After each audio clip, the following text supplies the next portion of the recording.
sampai sekarang nggak pernah kau ajak aku jalan-jalan. Bah, sekarang gue tanya sama kau ya, kita nikah karena apa? Karena apa? Iya, masa nggak tahu kau, malah nanya balik lagi. Karena jodoh. Nah, itu maksudku. Pepatah mengatakan kalau jodoh itu nggak kemana-mana deh. Terus apa hubungannya sama jodoh nggak akan kemana-mana sama aku mau jalan-jalan? Iya, kok ngamuk kau? Ya kau bikin aku naik darah, apa hubungannya? Kan sudah kubilang sama kau tadi, kalau jodoh itu nggak kemana-mana. Ya sudah, kita nggak kemana-mana lah, di sini saja. Masih di Menjemput Berkah.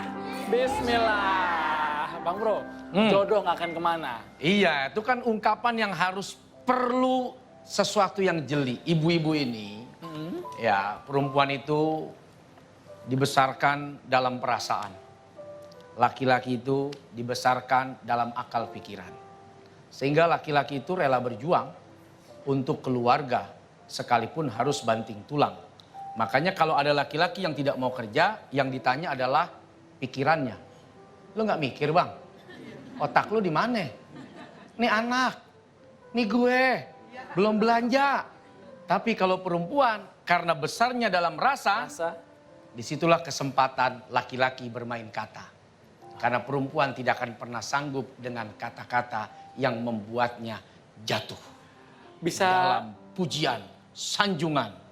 bisa dicontohkan nggak gimana sih kata-kata yang bisa perempuan tuh jatuh dalam sanjungan? Nih contoh. Tidak ada yang aku miliki kecuali hanya kamu, Dek. Begitu nikah, benar-benar. Mau minta makan nggak ada, mau minta beras nggak ada, mau minta jalan nggak ada. Cuma kamu. Kok nggak ada semua? Lah kan aku sudah bilang, tak ada yang kumiliki kecuali kamu. Kenapa kau minta duit sekarang? Nggak ada, cuma kamu. Nah, ini tertipu dia. Tertipu. Oleh kata-kata manis. Ya, alhamdulillah. Ya. Berarti laki-laki jago Tipu gombal. aja masih alhamdulillah, mau aja lagi. Jadi laki-laki itu memang jago gombal ya? Jago, karena akalnya dua kebun. Dua kebun. Begitu juga? Begitu juga Temi. Oke kalau gitu kita langsung aja masuk ke Bang Bro. Kepo deh. Silakan yang mau bertanya angkat tangannya. Ibu, nah.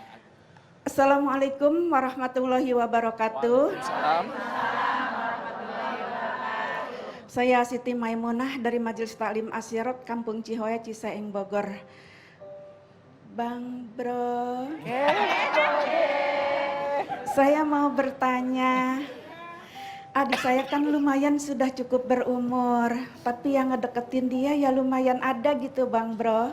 Tapi adik saya ini orangnya ketakutan karena takut dikecewain. Terus pertanyaan saya, adakah doa untuk menetapkan hati di dalam mencari jodoh? Terima kasih. Wassalamualaikum warahmatullahi wabarakatuh. Waalaikumsalam warahmatullahi wabarakatuh. Gue inget ibu ini kalau bicara kayak film zaman dulu tuh. Bokir. Bokir. Serem dong, ya kan? Iya, kalau doa banyak. Misalnya yang sering kita baca. Rabbana hablana min azwajina wa dzurriyyatina qurrata a'yun waj'alna lil muttaqina imama. Ini doa dibaca oleh mereka yang sudah berkeluarga atau yang sedang menanti punya pasangan hidup, atau Rabbila tadarni fardan wa anta khairul warisin, walaupun ini doanya Nabi Zakaria dalam meminta anak keturunan, tapi salah satu jalan untuk mendapatkan keturunan kan juga harus punya jodoh, harus dapat istri, harus dapat suami, baru kemudian dia memiliki keturunan yang thayyibah, keturunan yang baik, keturunan yang bagus. Maka kalau tidak bisa pakai bahasa Arab, tidak bisa pakai bahasa doa yang diajarkan lewat Quran misalnya, doa pakai bahasa hati, doa pakai bahasa lisan sehari-hari. Ya Allah, dekatkan aku pada si dia yang kucinta, yang namanya selalu ada di hati, yang setiap malam kurindu dan terbawa dalam mimpi. Ya Allah, kau tahu yang ku mau. Begitu. Loh, kalau kemudian kita yakin Allah yang membolak-balikan hati, kan buat Allah gampang banget. Menjadikan dia yang benci menjadi cinta. Menjadikan dia yang tidak suka kemudian merana dengan rindu Dari dan teman cintanya. jadi demen gitu. Nah, dari Dari teman jadi dari demen. teman jadi demen. Dari sahabat jadi cinta. Wow. Tapi susah dari cinta berubah ke sahabat lagi. Ya makanya dalam cinta itu kita harus menjadikan pasangan kita juga sebagai sahabat, Tem. Sahabat dalam suka, sahabat dalam senang, sahabat dalam bahagia. Sebab saat susah dia nggak mau jadi sahabat. Ini namanya bukan sahabat. Pasangan suami istri itu kayak baterai. Makanya pasangan, tahu baterai? Ada plus, ada minus. Kalau plus doang nggak akan keluar tenaga. Kalau minus doang juga nggak akan ada power. Maka plus minus dengan keterbatasan dan kekurangan pasangan kita, sesungguhnya Allah sedang menguatkan kehidupan kita.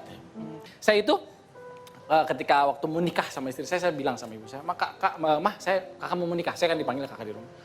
Ibu saya cuma bilang, kamu sholat istikharah dulu deh. Istikharah dulu. Istikharah dulu. Saya bingung kan, gimana nih caranya istikharah nih. Akhirnya saya coba tanya sama adik saya, karena adik saya lebih dulu menikah ya. Waktu itu adik saya 2009, menikah saya 2015. Singkat cerita dikasih tau lah sama adik saya, mulailah saya sholat istikharah, cari petunjuk. Setelah beberapa lama ya mencoba untuk istikharah, saya mimpi. Saya mimpi ketemu seorang bapak-bapak di satu ruangan. Singkat cerita kita ngedate lah, ya kan malam minggu tuh. Ketika makan, saya bilang saya mau lihat foto keluarga kamu dong. Karena setelah sekian lama saya dekat sama istri saya tuh saya nggak pernah tuh. Belum ini tahu. papanya, ini mamahnya, ini keluarganya. Tiba-tiba saya lihat foto, ini papa saya, ini ibu saya. Saya ngeliat laki-laki yang tunjuk bapaknya dia, itu ada yang dalam mimpi. Di dalam mimpi saya. Ini saya nggak ceritain ketika kita mau menikah. Saya nggak ngerti, saya harus cerita sama siapa, dan buat saya ketika saya menikah sama kamu ini adalah campur tangan dari Allah. Ya. Saya cerita apa yang saya alami. Saya mencoba istikharah. Akhirnya sampai satu hari saya mimpi, saya ketemu papa kamu, saya bilang. Dan itu yang akhirnya meyakinkan saya untuk melamar istri saya sekarang. Nah itu bagian dari istikharah atau gimana tuh? Sampai hari ini saya belum bisa mendapatkan jawaban dari apa yang waktu itu saya alami. Ya, istikharah itu kan bagian dari cara kita meminta pertimbangan kepada Allah Subhanahu wa taala dengan sholat yang kita kerjakan. Lalu kita memohon, berdoa agar kita diberikan bahwa pilihan ini yang terbaik. Apa saja sebetulnya? Istikharah itu tidak hanya terbatas pada jodoh, pada laki untuk berharap dapat istri, perempuan berharap dapat suami. Bahkan ulama-ulama dulu saat dia mau keluar rumah, dia sholat istikharah. Mau keluar rumah? Mau keluar rumah. Apakah keluarnya jadi manfaat atau keluarnya jadi madharat? Apakah keluarnya ada kebaikan dunia dan akhirat atau justru menjadi tidak ada kebaikan di dalamnya? Jadi dalam perkara keluar rumah saja itu minta pertimbangan kepada Allah Subhanahu wa taala. Tapi setidak-tidaknya kita mungkin yang awam ini Tem, dengan kita meyakini bahwa dia baik, dia pantas, dia bisa menjadi ayah bagi anak kita misalnya, menjadi ibu bagi anak kita misalnya, menjadi pemimpin kita, menjadi makmum kita, maka mungkin sudah cukup kita menentukan pilihan bahwa dia adalah perempuan yang tepat mendampingi hidup kita. Atau dia laki-laki yang tepat mendampingi hidup kita. Walaupun kehidupan ini dinamis. Bisa saja di satu hari, satu waktu, seseorang itu berubah sifatnya, tabiatnya, dan keluar aslinya. Siapa yang bisa menutupi apa yang menjadi kekurangan saat sudah menjadi pasangan? Dulu, Karakter aslinya iya, keluar. karakter asli. Mungkin waktu sebelum nikah buang angin ngumpet. Setelah menikah, ya nggak suami nggak istri, buang Lomba. angin berjamaah. Bahkan di depan mertuanya, maaf ya Pak, rada nyerempet dikit. Wangi dong. Oh dulu malu, aib, oh, bisa nggak jadi, ilfil. Tapi sekarang, siapa yang bisa menutupi kekurangan untuk selama-lamanya? Nah begitulah orang berumah tangga dengan pasangan, resepnya satu. Jangan pernah berharap kau mendapatkan kesempurnaan tanpa aib. Kalau kau punya hubungan dengan siapapun, berharap hubungan itu tanpa aib dan kekurangan, sampai kapanpun kau tidak akan pernah punya pasangan. Jadi cintai kekurangannya, lebihnya bagus buat kita ya. Cintai kekurangannya, berusaha untuk memaklumi dan lihat selalu kebaikannya. Itu yang bikin hati kita tenang. Kita jadi kayak program curhat ya. Ini Iya. kan program kajian ya. Boleh bukunya dibikin program curhat. Oke. Curhatnya Penny sebetulnya. Kita langsung masuk ke yang bertanya berikutnya. Silakan Ya. Ibu. Assalamualaikum warahmatullahi wabarakatuh. Nama saya Yesi dari Majelis Ta'lim At-Thaibah Ciseeng Bogor. Bang Bro, saya mau bertanya, kan katanya jodoh itu cerminan diri kita. Tapi kenapa banyak di sekeliling kita, contohnya seperti Lesti dan Ayu Dewi. Kan mereka kelihatannya baik dan lembut, tapi kenapa dapat jodohnya? Ya gitu deh. Kira-kira itu adil nggak Bang Bro? Terima kasih. Wassalamualaikum warahmatullahi wabarakatuh. Waalaikumsalam warahmatullahi wabarakatuh. Siapa tadi namanya? Yeti. Yesi. Yesi. Oke, nah ini jodoh itu cerminan, tapi kenapa katanya pertanyaan dari Yeti kok kayaknya nggak sebanding gitu. Ini perempuannya, wanitanya udah baik, tapi kok dapatnya pasangannya yang begitu. Jodoh itu memang unik. Unik. Dan dia tidak bisa kemudian harus digeneralisir. Oh, oke. Bahwa yang baik dengan yang baik, yang buruk dengan yang buruk. Yang baik dengan yang buruk dalam rangka untuk apa? Untuk memberikan pemahaman agar dia bisa lebih baik lagi. Tahu Nabi Nuh? Nabi Nuh. Tahu Nabi Nuh ya? Istrinya termasuk istri yang membangkang. Bahkan mati dalam keadaan penuh pengkhianatan kepada Nabi Nuh. Bahkan istrinya mengajak anak yang paling bontot si Kan'an untuk membangkang kepada ayahnya. Kalau kemudian kita berkaca pada sejarah, bagaimana Nabi Nuh diuji oleh Allah dengan istri yang durjana. Jadi istri itu ya mampu mempengaruhi kejiwaan suami. Makanya istri itu kalau galak disebut singa. Karena perempuan itu, singa itu, yang paling galak itu yang betina. Yang paling galak betina. Oh, yang jantan boleh galak di luar. Tapi begitu masuk kandang, betina berkuasa. Bentar. Contohnya? Itu kan singa, Oh, singa. yang galak. Iya. Tapi kan gue pawangnya.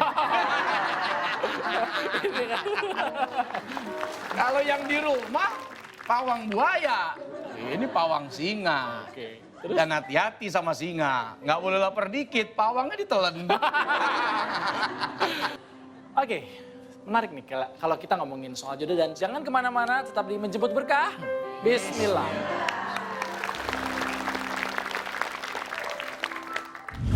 Saat ibu harus memilih, apakah di madu atau di racun? Mana yang ibu pilih? Bentar, Bang Bro pilih mana? Gue nanya dia.